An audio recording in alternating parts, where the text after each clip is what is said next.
Per line, the Pelicans are willing to trade everyone outside of Murphy, Herb Jones, and Missy. So they're going to a youth movement. So can the Bulls get into the action and get Zion? Or should they? Get the lowdown on one of the most iconic basketball teams in the world. You're listening to Chicago Bulls What Nation. is going on, Bulls Nation? So trade rumors are in full effect. And the Bulls are not immune to that. The Bulls have two players that we all know that we are trying to trade, and there are teams that are trying to tank. So therefore, having a fire sale. The Nets already started the process. Maybe the Pelicans are next. The Pelicans are an interesting team because they have two players, big names, that barely plays. So it's a gamble for any team to get them. It's a gamble for a team to get Brandon Ingram because A, of his high price tag, or at least the rumors that he's asking for. You get him, we don't know if he's going to play this year. If he comes back and he realistically help a team, who knows, right? What is the extent of his injury? So there's a lot of unknown with Brandon Ingram. Can you resign him? Do you want to resign him? Same goes for Zion. So a contending team, if you are contending, do you want to get Zion? Can he help you win now, tomorrow, this season? So is he going to play? If he does, how much? So as far as the Bulls, we are known. We know the experience of having players with injury. Lonzo Ball, Derrick Rose, Zach LaVine is not really injury prone, but he did miss, some time here. And last year, I wouldn't count that. He just doesn't want to play for the Bulls last year. We all know that. We just masked it as injury. But we are known for this, right? Like we are used to this. So does it even make sense to even just entertain the idea of Zion? And even if we did, can we even meet his price point? So we'll discuss it here. Most likely this is not going to happen because I think there's a team that would overpay for Zion. It's not a good move, but I get it. He's a big name. He can bring seats in arena. But let's get this scenario where I have a 3-team trade, right, for Zion, and we're going to include the Golden State Warriors, and I'll explain the rationale for this. So the Bulls, how this works is the Bulls will get Zion, Andrew Wiggins, and Slow-Mo Anderson. In return, Golden State would get Brandon Ingram. Maybe Ingram would play at this time. In New Orleans would get Zach LaVine, Patrick Williams, and Brzezinski. Why does it make sense for, at least on the surface? Golden State, they wanted a third star, assuming Brandon Ingram plays this year. And maybe they can extend him. I don't know. Whatever the plan for the Warriors are. He's still young. He's only 27 years old.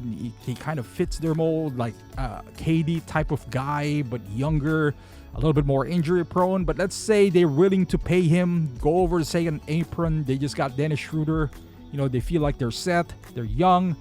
They go ahead and get him. They're only basically going to use Brzezinski here, but I don't know how much they value pods at this point, but Wiggins, they need to include him. They still retain Kuminga at this point. They might trade him for a separate trade. Who knows? For the Bulls, they get Zion, they got Wiggins, they basically get a whole lot of wings because we already have a whole lot of guards. For New Orleans, why would they do this? They get off something. Assuming they get another first pick here, maybe a protected, maybe the Portland pick. The Bulls would throw a Portland pick here somewhere. I don't know. But they get Zach. No one signs in New Orleans ever. They can't attract free agents.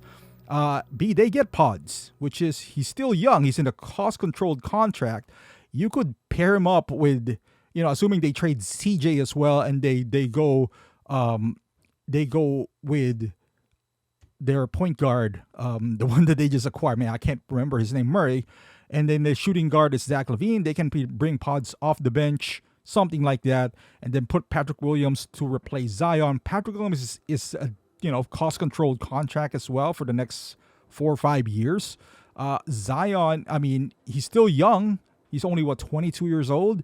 Maybe he'll blossom in New Orleans, and maybe they'll get a first-round pick, maybe the Portland pick or something. So could they get better? Maybe. Maybe. I don't know. But that is the rationale. As far as the Bulls, they get rid of Zach LaVine. That's an incentive enough.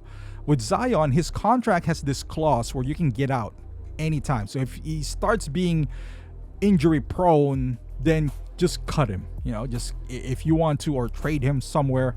For Wiggins, it kind of sucks because he got 2 more years, but the Bulls are not going to be good in the next 2-3 years anyway. So eat his contract along with Kyle Anderson.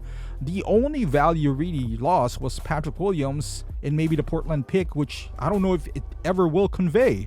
But yeah, I mean, it depends on how much you value Patrick Williams. It might not be enough for New Orleans though. Basically, the price for New Orleans here is Patrick Williams and Przemski. For Zion and Ingram and maybe a pick, that might be too low for New Orleans. So that might be a no-go, right? For if you're New Orleans, you might be feeling I can get more. Yes, sure, Patrick and Pods would be a good backup, so to speak, for them, but no, thank you. So this other scenario doesn't involve Golden State, and this only involves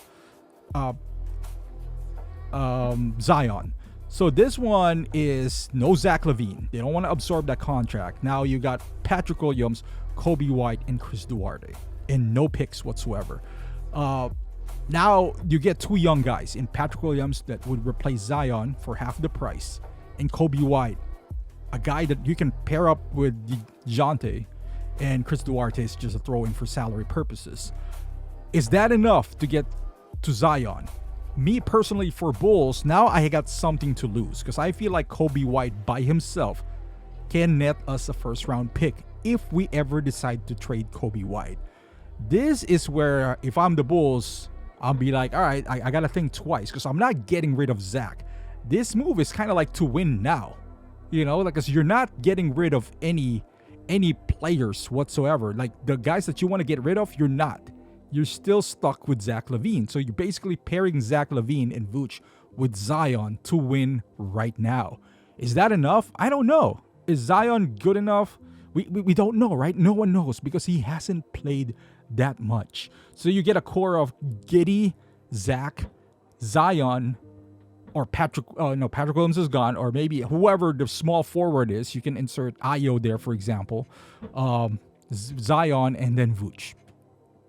Sounds pretty good on paper, with Buzelis at the bench and anyone who's in there left.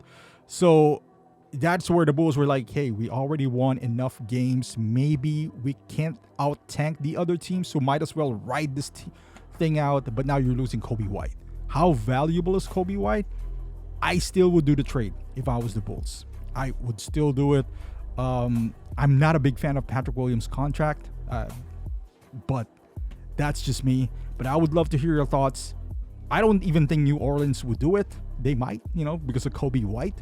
But let me know in the comments down below. I'd love to hear your thoughts. Thank you for watching, and I'll see you guys in the next video.